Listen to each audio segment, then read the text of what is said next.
చుక్ రైలుకు ఘనంగా స్వాగతం పలికేందుకు కొత్త రైల్వే స్టేషన్లు అత్యాధునిక హంగులతో ముస్తాబయ్యాయి. అమృత్ పథకంలో భాగంగా ఇవాళ ప్రధాని మోడీ వీటిని ప్రారంభించనున్నారు. ఇంతకీ కొత్త స్టేషన్లు ఎలా ఉన్నాయి, వాటి రూపురేఖలేంటి ఒకసారి చూద్దాం. నూతన సౌకర్యాలు, కళ్ళు చెదిరే ఎలివేషన్లతో చేపట్టిన నిర్మాణాలు చూస్తే రైల్వే స్టేషన్లా లేక ఎయిర్పోర్ట్లా అన్నట్లు కనిపిస్తున్నాయి.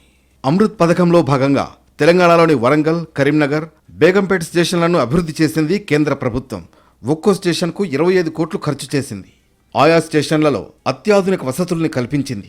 12 మీటర్ల విశాలమైన ఫుట్ ఓవర్ బ్రిడ్జిలు, లిఫ్టులు, ఎస్కలేటర్లు, దివ్యాంగుల కోసం ప్రత్యేక ర్యాంపులు, సరికొత్త టికెట్ కౌంటర్లు, స్నానాల గదులతో వాష్రూమ్లు, టీవీలు, వైఫై, ఇలా సౌకర్యాల చిట్టా చాలానే ఉంది. ఇక కరీంనగర్ రైల్వే స్టేషన్ రూపురేఖలు ఇప్పుడు మారిపోయాయి. పేరుకు రైల్వే స్టేషన్ అయినప్పటికీ అంతా ఎయిర్పోర్ట్ రేంజ్లో ఉంది. స్టేషన్ ముందు ఏర్పాటు చేసిన శిల్పాలు ప్రత్యేక ఆకర్షణగా నిలుస్తున్నాయి. ఇక వరంగల్ విషయానికొస్తే గత ఏడాది ఫిబ్రవరిలో అభివృద్ధి పనులకు శంకుస్థాపన జరిగింది. ఇప్పుడు చివరి దశకు చేరుకున్నాయి.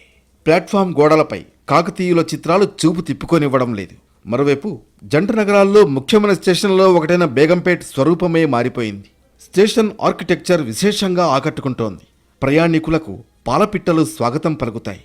ఆధునిక హంగులతో రూపుదిద్దుకున్న రైల్వే స్టేషన్ల ఫోటోలను సోషల్ మీడియా వేదికగా రైల్వే మంత్రి అశ్విని వైష్ణవ్తో పాటు కిషన్ రెడ్డి కూడా షేర్ చేశారు.